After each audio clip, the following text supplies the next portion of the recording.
What is going on, YouTube? Welcome back for another role-playing character creation session for Ashes of Creation. So the character we're concepting today is a Songwarden. It's a new intersection. So it is a bard, which we've used before. Like we've created a character with a bard first as a primary, and then the secondary is actually ranger. So that on the table gives us the Songwarden, and I got that by the random number generator as always. So let's see if we can just dive right into it, because I know sometimes these can go a little longer than we want to on YouTube, and you probably get bored of this bearded nerd rambling. So let's just jump into it. So Bard first. So Bard primary, and what did I say? Ranger secondary. Okay, so we're Bard primary, Ranger secondary. So of course that means we're primarily going to be some sort of a support class, support character, right? Because Bard is a support class, and we are actually just having this talk in Twitch chat, is that I think a lot of people are putting a lot of weight on what the secondary class would be from a flavor perspective and like a character creation perspective, or brainstorming, theory crafting of a character. We can lean into it as little or as much as we want, and I don't think it impacts us as much. However, from an actual video game standpoint, I think that Ranger, in this case, or your secondary class, is going to have less impact than a lot of you may think. Right? I think it's going to affect a couple skills. I don't know if you'll get necessarily new skills, maybe one or two, but I think it'll affect some skills. I think it'll affect some of the aesthetics of your skills, the way they look, and I think it'll just affect your overall gameplay feel. Maybe it makes things stronger or weaker. Maybe it just gives you slight bonuses that make you want to, like in this sense, maybe Ranger, they said as an augment, could increase your skills range. So perhaps your Bard goes from close to the battle or slightly outside of battle to maybe Ranger's augment makes you able to be further back.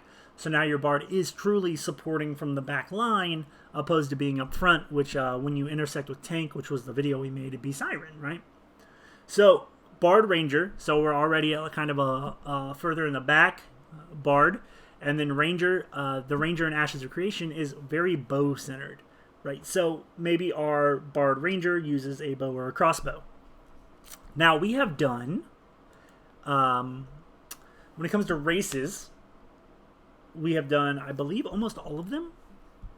We haven't done the Valoon, which is kind of the desert dwelling nomads. Possibly one of the, I believe, the richest of the human races, maybe any of the races, when it comes to just economy. Even though they are deplete of natural resources, they are badass traders. So we haven't done a Valoon. We've done a Nukua, we've done a Dunir, we've done a Rinkai. We haven't done a Vec or a Py'rai. Actually, we haven't done any elves at all. So maybe this one will make an elf. Ranger always lends itself to an elf in my mind. So it's pretty easy to pick an elf when wanting to do some sort of a ranger. And then Bard, while a Bard can literally be from any walk of life, let's go with Empyrean. If we do an Empyrean, that is like the highly civilized, highly developed elf, which gives me the feel of like the elves from Lord of the Rings. When you see their army adorned in like beautiful armor, everything's like lined, nice and artistic, and everything seems very clean and crisp and precise. A Bard here will be very clean, very oratory, pronounce things with a very proper tone, enunciate all of their syllables, and that could be a way we go. Or maybe we go Py'rai, which would be more natural. They have the horns, they're way more one with nature. So then, it says that Bards primarily use musical instruments, so like a Py'rai using a lute, kind of that satyr feel. Or maybe they're using a flute, also still giving me that satyr feel. Maybe that's what we do. Maybe we do a Py'rai. Yeah, let's do it.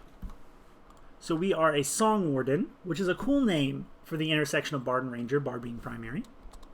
So we're going to do a Py'rai. And let's do a female. Let's start with a female. We'll put it on the same line. So then we're going to come up with a name. So let's click on Py'rai. This is how I'm doing it. So I go to their race page, right? And then we see that they have a Navajo influence, which is a Native American tribe. So they also have Greco-Roman influence from the architecture. So you could go one or the other way. Going ranger and bard, one of the things a bard can be besides a musician is a great storyteller. And predominantly Native Americans passed all of their lore, all of their teachings through storytelling. That was that's the way history is. That's how it was through history. We think about Native Americans having these great, whether it actually happened or not, we say it did, who knows, but this great group of all of these Native Americans around a fire, the older of the Native Americans, possibly the chief, telling these grand stories over the fire with, acting and music and dancing. That sounds like an absolute banger of a way to think about a bard, especially considering the fact that the Py'rai have this just natural Native American Navajo influence, right? We can even use this picture as like something to draw from. Maybe she looks exactly like that. So we got to come up with a name. That's the hardest part. So I'm just going to go Navajo female names, right? Thank you, Google and World Wide Webs, because my Navajo female names is a little rusty, if you know what I mean. So we'll come down here, look for girl names. You can get super technical, or you can just pick one that you like.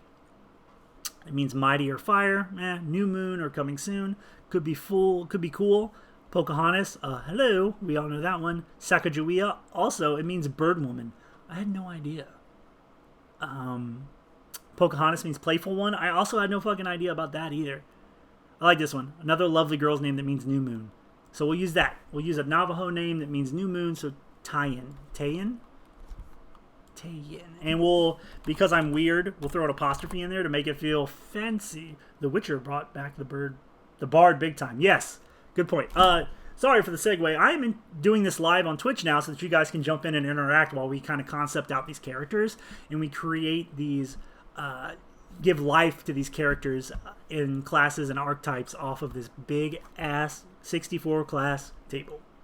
So, our Songwarden, Py'rai female, Bard first, Ranger second, and we picked Tay'en, which means new moon in Navajo, Native American language. Usually when I do names, I like the first one to be an homage to the character or their design inspiration, and then the last name we'll come up with in a little bit as we kind of flesh her out, because I like that last name to kind of talk about like who she is or what she does. So, Tay'en is a bard and a ranger, so bard, what kind of bard? Bards, we know that a lot of their abilities are going to be musically centered. Flutes, lutes, guitars, harps. What would our Py'rai elf, what would their choice of musical instrument be? Would it be percussive?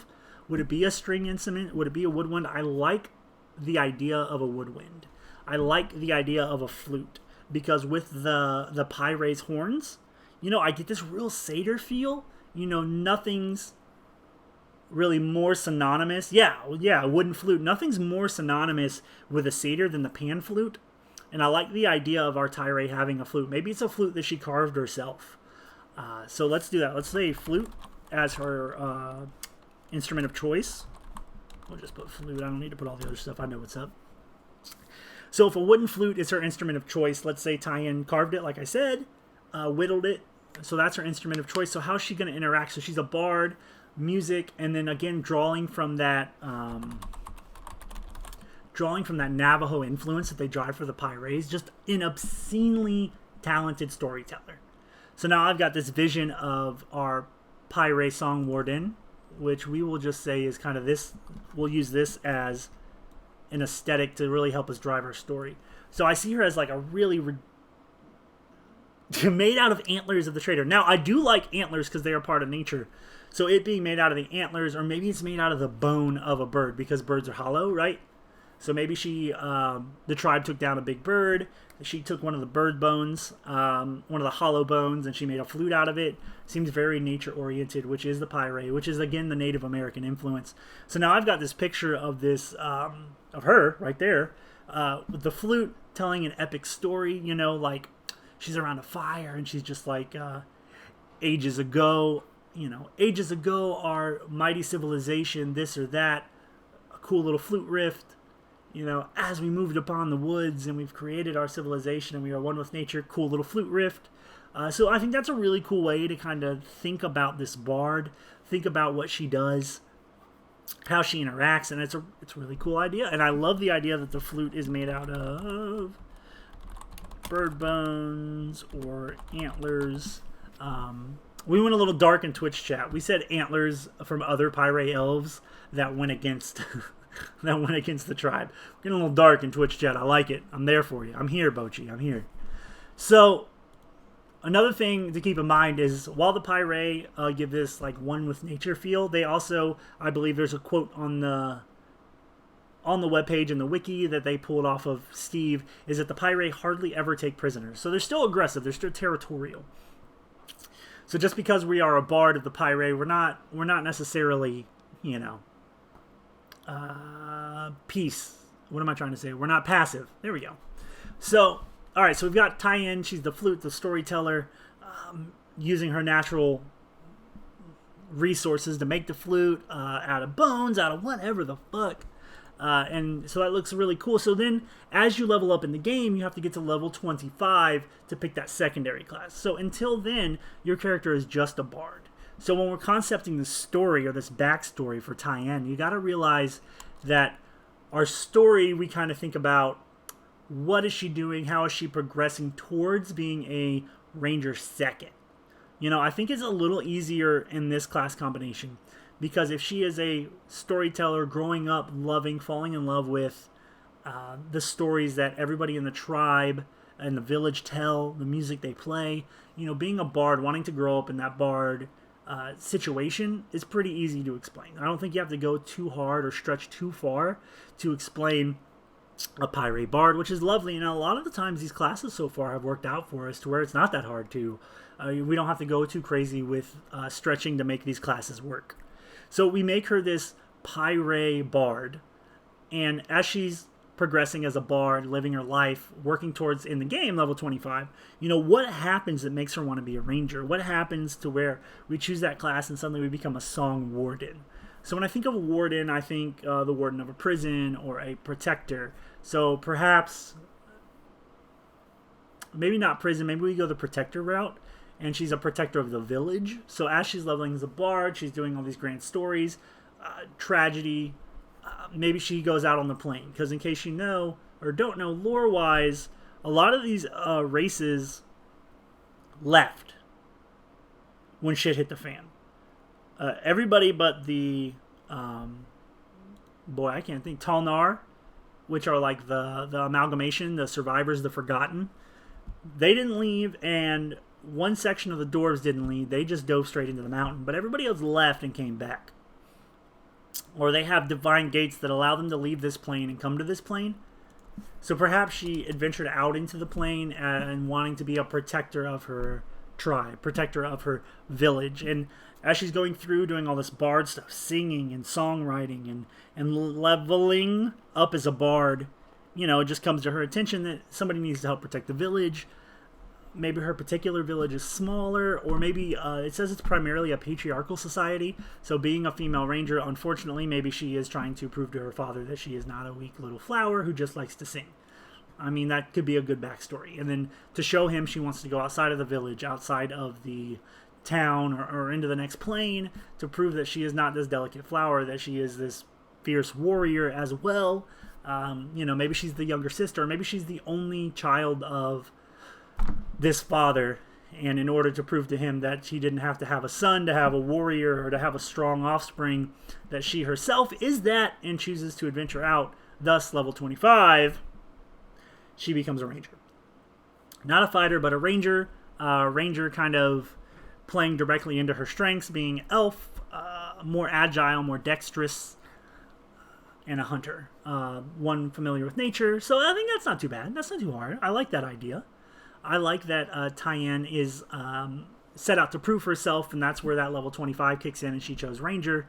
I know it's kind of weird. I'm trying to blend what actually is going to happen in the game, and then how you roleplay out, how you concept out a character's backstory, and how you create this. And the reason why the backstories are so important to me when it comes to characters, even in MMORPGs, is because if I have a good backstory and I have a good what I want the character to be in my head, it just helps me drive to the end, get to the max level. Of course, how good the game is and how strong the character is, and all of that, without a doubt, will take into effect.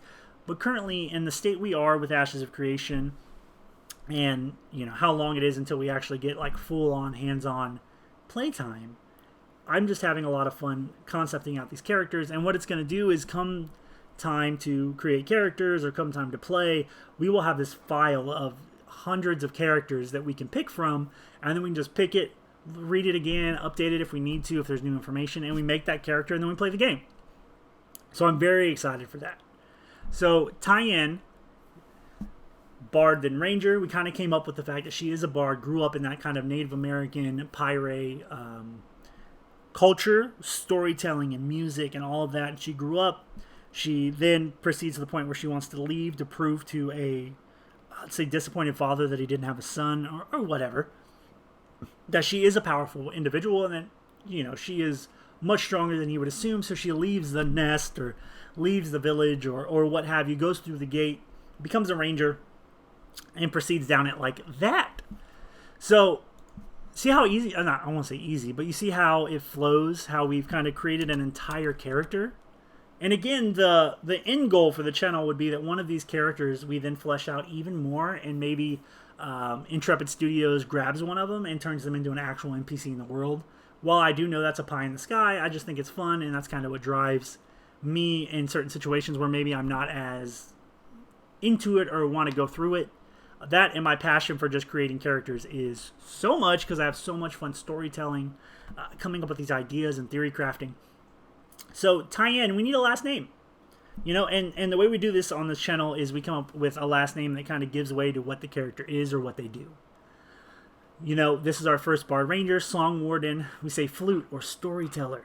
So, what could we use at the end of this to really give way to being a bard and a ranger, living in the woods, being a hunter, something to do with melody it could be. We've had a lot of good names. I'm trying to think. I like hymn, I like song, I like cadence. These are just things we could use at the beginning or the end of the name. Rhythm, rhyme. We could do anything to do with nature.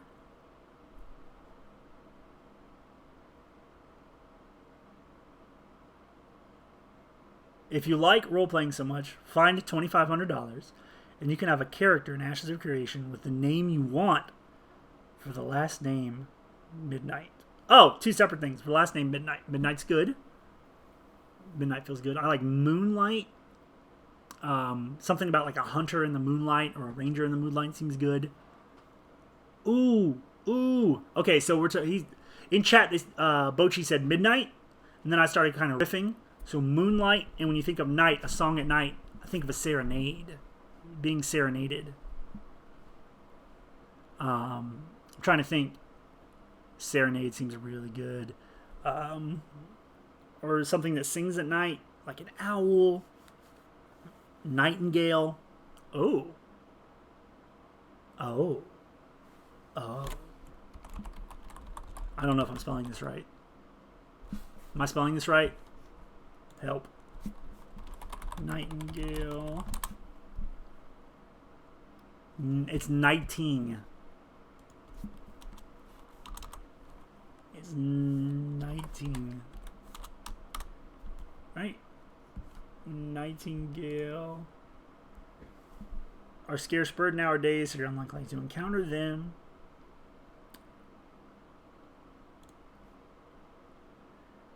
They are symbolic of darkness and mysticism. Mysticism lines up with like magical bard powers. But if you dream of them, a nightingale is symbolic for joy and hope. Hey, that's kind of dope. Tay'en Nightingale. It's the nature theme. It's a songbird. Boom, bard, right? And then bird, nature, from the Navajo influence, the elf influence, being one with nature. I like it. Guys, I think we're good. And so here's the question though. Tay'en Nightingale. Now is Nightingale like, it's a cool last name, but is that even better for like her title or her monogram? And we come up with a better last name? Like, I'm just throwing this out there. Like, what if she is Tay'en? This is not what I want to, but I'm just this to prove a point. Like, no, I like Tay'en Nightingale. I like that a lot. And then she could be like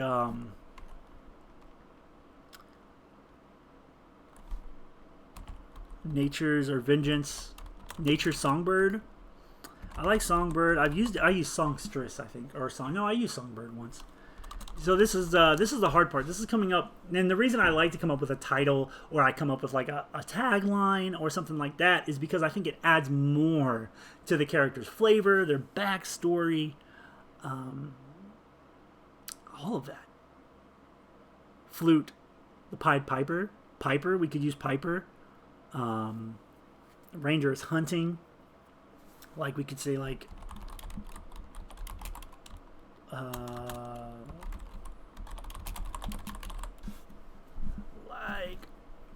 Tay'en Nightingale, the Piper of the Hunt. You know, that seems kind of cool. Hunting, because she's a ranger. I think of the Pied Piper, or I think of, Pied Piper. Think of all of that, and then I think of, like, the hunt being in various religions or various mythologies. Princess of the Night, that's a good one. That's a good one.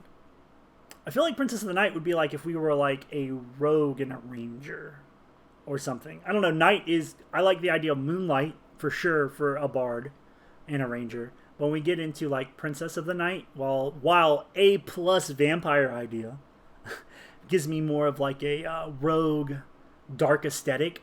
So I like the idea. I don't know if mine's better. Yours is better is a lot of praise. The only reason I'm more inclined to pick mine is because I came up with it, so it's stuck in my brain.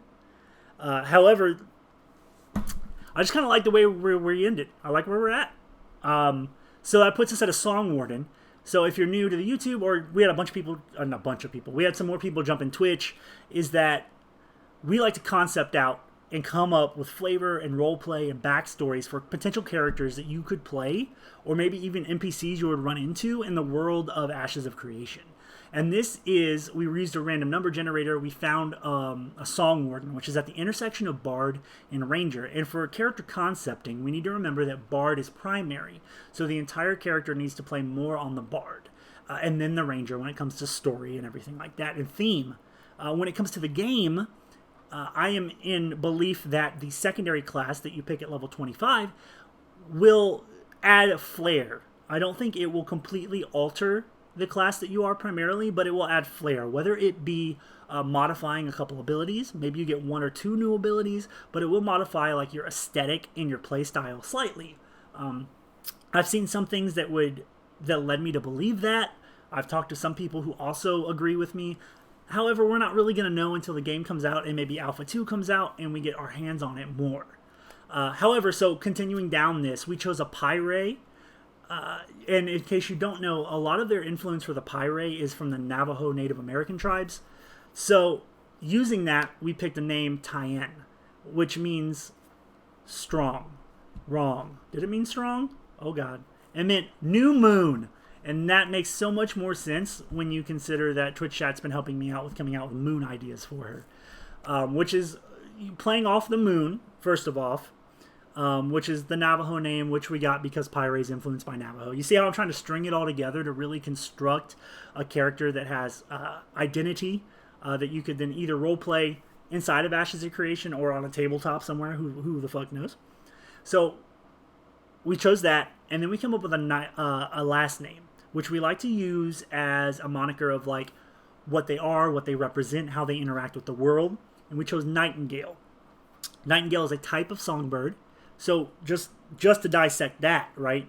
Nightingale, moonlight, moon, new moon, whole lot of moonlight, right? Songs, she's a bard first, easy. And then being a bird, nature. Py'rai are one with nature. Native Americans really celebrate nature in all the world. So we came up with Tay'en Nightingale. And then I like to come up with a title or a like a tagline or a title, or I guess title's the best word. I'll just say title 600 times.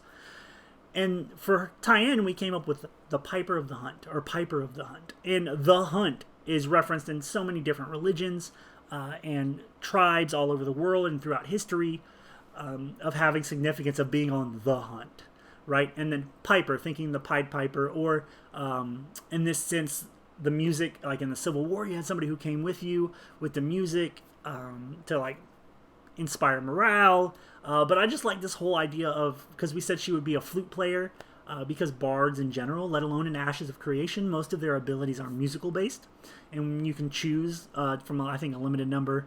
However, so we did the flute, a storyteller with the flute. We said the flute was like carved out of animal bones, more of this Py'rai Navajo inspiration, and she is the Piper of the Hunt. So you hear her music, you hear this songstress coming through the woods, playing the pipes from the woods, being a ranger, so you probably better camouflage in the woods. You know, this ominous music comes through, and then she shows up possibly with a party, and she's on the hunt. And so I think this all kind of accumulates into kind of a badass Py'rai Songwarden. And I had a lot of fun doing it. You know, Twitch chat, again, jump in Twitch chat, help me out concepting these characters. I love it. I think she could be a badass character. To either for you to play and role play, for her to be a NPC in the world, you know, whatever. I put 2 G's in there, but I'll fix it later. It was great. This is a really good role play creation session, and I really appreciate all the people in Twitch chat that leaned in, and by all the people, I mean Bochi, my one and only assistants there. I really appreciate that. I appreciate all of you on YouTube who are liking the video or leaving comments. So guys, thanks so much. I hope you come back for part 2 of the Songwarden series, where we're going to try to create a Songwarden with a totally drastic different feel, because again, as I say all the time, I love how different you can make the same class, the creative implications, the fact that Intrepid Studios has put so much weight on character creation choices. So guys, thanks again, and see you at the next video.